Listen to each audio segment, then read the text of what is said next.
Hello, my name is Angel Gelhart, and my presentation is on John B. Watson. I chose to research more about Watson because I'm intrigued with his emphasis on behaviorism. Watson had multiple contributions to psychology, some of which you will learn about shortly. Watson grew up in South Carolina. He entered Furman University at the age of 16. After graduating 5 years later with a master's degree, he began studying psych at the University of Chicago. Watson earned his PhD in psychology in 1903. He began teaching psychology at Johns Hopkins University in 1908. And in 1913, he gave an influential lecture at Columbia University called Psychology as a Behaviorist Views It, which essentially just described the behaviorist position. According to John Watson, psychology should be the study of observable behavior. In 1913, Watson stated, "Psychology, as a behaviorist views it, is a purely objective experimental branch of natural science. Its theoretical goal is the prediction and control of behavior. Introspection forms no essential parts of its methods, nor is the scientific value of its data dependent upon the readiness with which they lend themselves to interpretation in terms of consciousness." Watson proposed the idea of an objective psychology of behavior called behaviorism. He saw psychology as the study of people's actions with the ability to predict and control those actions.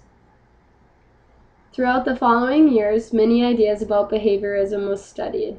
However, with all the different variations, they all had one common idea. This idea was that psychology was defined as the natural science of behavior, objective in its study, and was the pattern of adjustment functionally dependent upon stimulus conditions in the environment, and was emphasized in theory and research.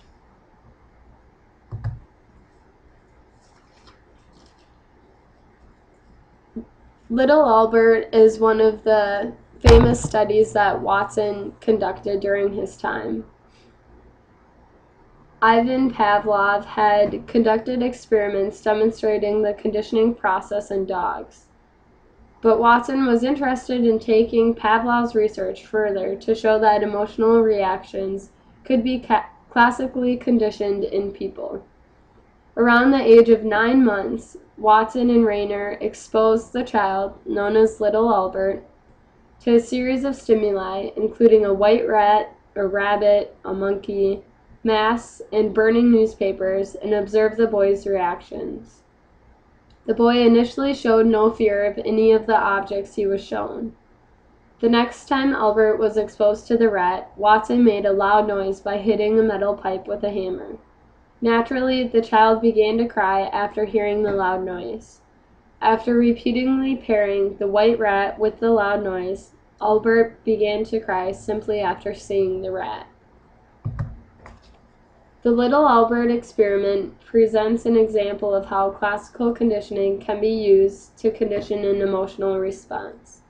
So in this experiment, the neutral stimulus was the white rat. The unconditional stimulus was the loud noise. The unconditioned response was fear. The conditioned stimulus was the white rat, and the conditioned response was fear. I'm going to show you a short video that just highlights the Little Albert experiment to help you understand this more. To prove that environment is more powerful than genetics, Watson designs an experiment for an infant known as Little Albert. He's so confident, he films it for posterity. At first, Albert shows little fear, even when Watson places a burning newspaper in front of him.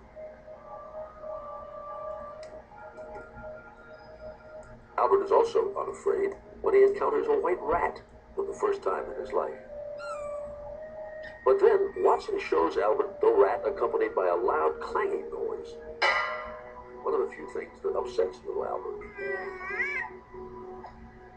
And he does it again. And does it again. Eventually, Albert learns to fear not just the rat, but all furry things, even without the loud noise.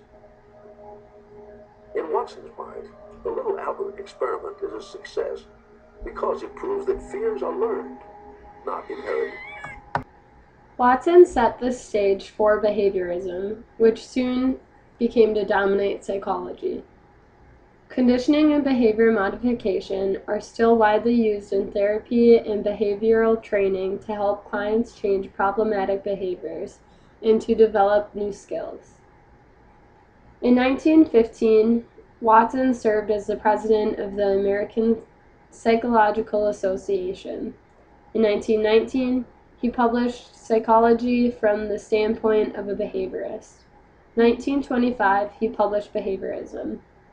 1928, he published Psychological Care of an Infant and Child. 1957, he received the APA's award for contributions to psychology. Needless to say, Watson clearly has contributed a lot to the study of psychology.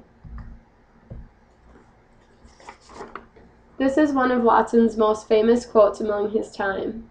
In 1930, Watson stated, "Give me a dozen healthy infants, well-informed, in my own specified world to bring them up in, and I'll guarantee to take anyone at random and train him to become any type of specialist I might select.